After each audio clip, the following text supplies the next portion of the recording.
Welcome to Dishing Up Nutrition's Ask a Nutritionist podcast, brought to you by Nutritional Weight and Wellness. We're thrilled to be celebrating 20 years on air, discussing the connection between what you eat and how you feel, while sharing practical, real-life solutions for healthier living through balanced nutrition. Thank you all so much for your support and listenership over the years. Now let's get started. On today's show, I'll be answering a nutrition question we received from one of our Dishing Up Nutrition listeners. So today we'll be discussing the topic of whether or not eating burnt food or smoked foods can increase your risk for cancer. So the original question was, I recently lightly burned my toast and my spouse told me not to eat it because that black char is an oxidant. I had not even thought about foods that were oxidants. We just always hear about antioxidants. So, do black charred marshmallows or charred vegetables also carry oxidants? So I thought this was a pretty interesting question, especially as we're entering grilling season. This might actually be on some of your minds lately. And along those same lines, another listener wrote, are smoked foods like smoked salmon or smoked ribs safe to eat? So I'm going to try to tackle these questions today so that you can feel confident in how you're preparing your food and know that it is safe. And this time of year, as we're entering the summer, grilling and barbecuing is a lot more popular. And I think it's a great way to cook and it's a great way to spend time outside. And I really want to encourage you all to do it. So I'm going to let you in on some tips how to prevent food from being overcooked, which can damage the food and actually create some issues. And I know it can be visually appealing to see those little char marks or those grill marks on a nice piece of steak or some vegetables. And I know a lot of people really love the flavor of those charred bits. Maybe, for example, the burnt ends of a brisket. But let's talk about what happens chemically when you cook food to the point of it being overcooked, where you're actually seeing burnt or charred parts of that food. Because when it comes down to it, cooking is all about chemistry. When a food is heated, it undergoes structural changes and different chemicals are formed. And this is a normal part of cooking. And really, this is why cooked food looks different, tastes different, smells different compared to before it was cooked. And I would say this is also how we make many foods edible and palatable. It's that transformation of flavor and that visual transformation that might make it more appealing to us. However, when a food is overcooked past a certain point, that's when it's going to appear black and charred. And foods that have been cooked at very high temperatures for long periods of time will potentially contain harmful chemicals. So the names of the three most common chemicals in overcooked food are acrylamides, heterocyclic amines, or HCAs, and polycyclic aromatic hydrocarbons, or PAHs. And the two most prevalent food groups that are affected are those starchy carbohydrates and meats. But first, I really want to just give you an overview of how these chemicals are formed in meats.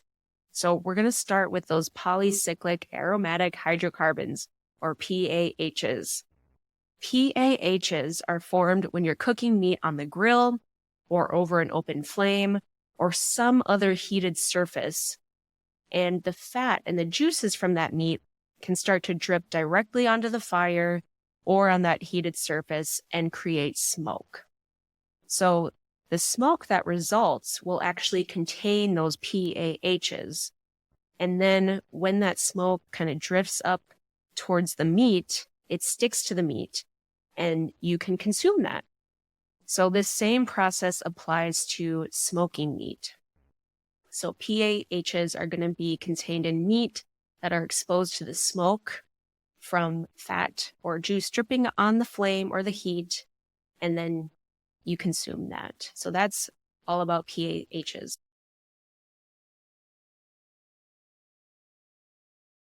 Heterocyclic amines, or HCAs, are produced from a chemical reaction between proteins and sugar when they're exposed to high temperatures. So HCAs are formed when meat is exposed to high temperatures for prolonged periods of time.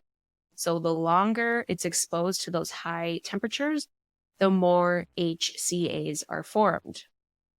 So whether or not these chemicals can cause cancer in humans has not been determined yet. There are some lab studies showing that HCAs and PAHs have been found to cause changes in DNA that may increase the risk of cancer. And although these studies in the lab showed that burnt foods or fried foods can increase the risk of certain cancers, that connection between consuming those foods and increasing cancer in humans has not been proven yet. So this is an ongoing area of research, still more to learn.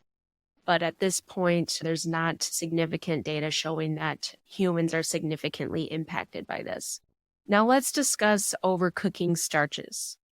Acrylamide is formed after a chemical reaction from cooking carbohydrate foods like bread, fruits, and those starchy vegetables like potatoes. So this includes basically any cooking method: baking, barbecuing, grilling, toasting, frying, or roasting.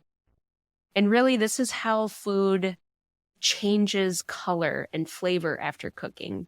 The longer and hotter a food is cooked, the more acrylamide it contains.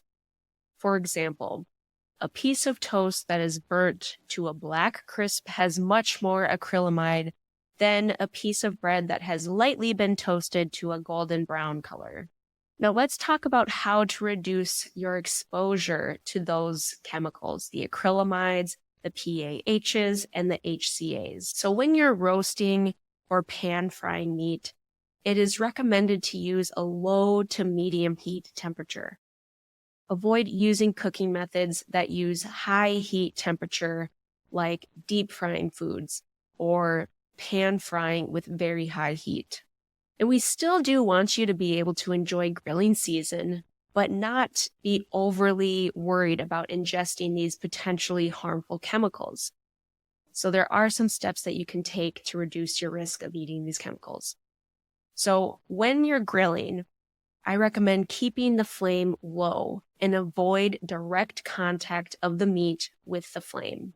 So try to keep that flame low and try to keep the duration of cooking times as brief as you can, especially if you're using higher temperatures.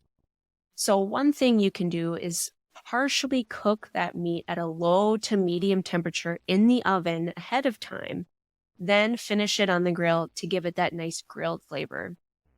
This way, it doesn't have to be on the grill that long, so it's not exposed to those higher temperatures quite as long, and it's not exposed to the smoke as long.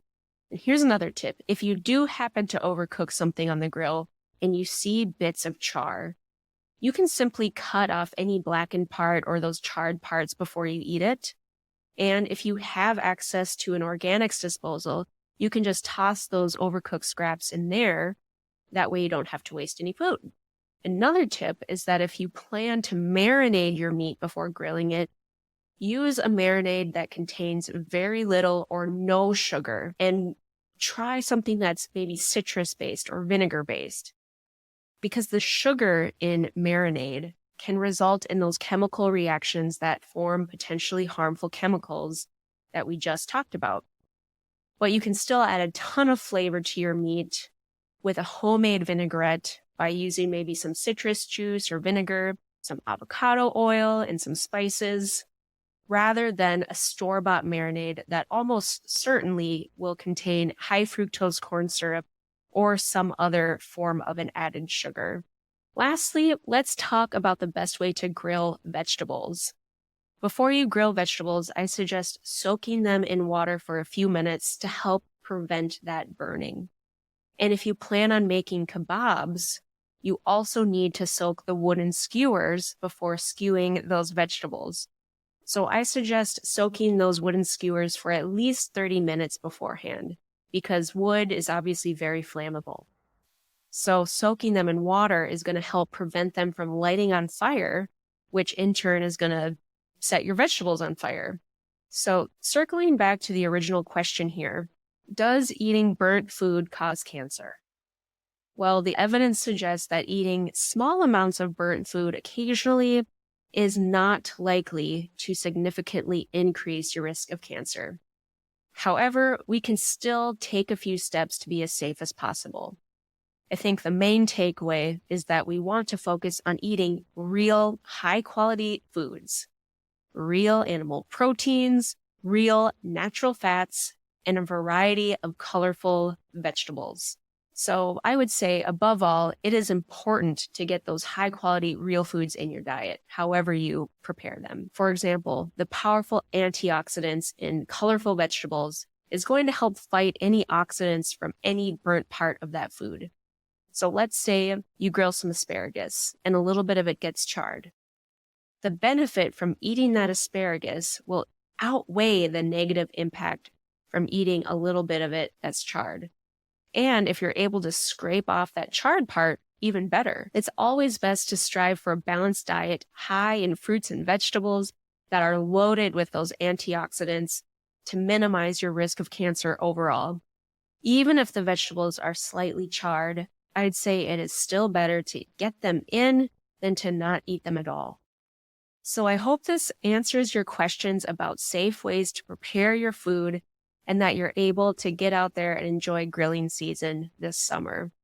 Thank you all so much for listening to Dishing Up Nutrition's Ask a Nutritionist. If you found this episode helpful, be sure to leave us a rating or a review on your favorite podcast app so we can help even more people discover the connection between what they eat and how they feel. And if you have a nutrition question you'd like us to answer, please join our Dishing Up Nutrition Facebook community by searching Dishing Up Nutrition on Facebook. And once you're a member of our community, join the conversation and share your questions with us. Or you could give us a call at 952-641-5233 and leave your question in our Dishing Up Nutrition voicemail inbox. Don't be shy. If you have a question, just let us know. We look forward to hearing from you.